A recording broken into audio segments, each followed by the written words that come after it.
राजधानी दिल्लीमध्ये तापमानाचा पारा घसरलाय। दिल्लीत आज पहाटे 6 अंश सेल्सिअस तापमानाची नोंद झाली। उत्तर भारतात सर्वत्र दाट धुक्याची चादर पाहायला मिळते। धुक्यामुळे उत्तर भारतातील राष्ट्रीय महामार्गावरची वाहतूक सुद्धा बंदावली आहे। तर पुढचे 3 दिवस थंडीचा जोर कायम राहण्याची शक्यता आहे। याचा आढावा घेतला आपल्या प्रतिनिधींनी, पाहूया।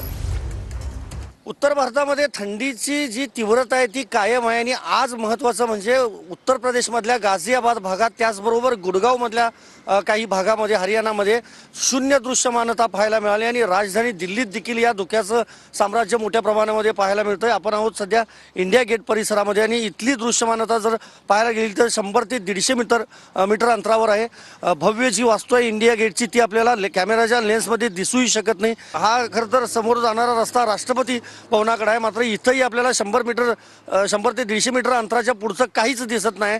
त्यामुळं वाहन चालकांनी काळजी घ्यावी असं आवाहन खरं तर प्रशासनानं केलं आहे। नोएडातल्या किंवा उत्तर प्रदेशमधल्या अनेक शाळांना सुट्टी जाहीर करण्यात आली आहे, कारण मिनिमम जे कमीत कमी तापमान जे आहे ते 6 वर येऊन पोहोचलेलं आहे दिल्लीमधलं आणि पुढचे 3 दिवस देखील असंच कमी तापमान राहील आणि जे पहाडी भाग आहे त्या भागामध्ये बर्फवृष्टी देखील कायम राहील पुढचे 3-4 दिवस असं देखील हवामान खात्यानं सांगितलं आहे। त्यामुळं उत्तर भारतीयांनी काळजी घेणंच आता महत्त्वाचं आहे। व्हिडिओ जर्नलिस्ट राकेश कुमारसह मी संदीप राजगोळकर, TV9 मराठी, नवी दिल्ली।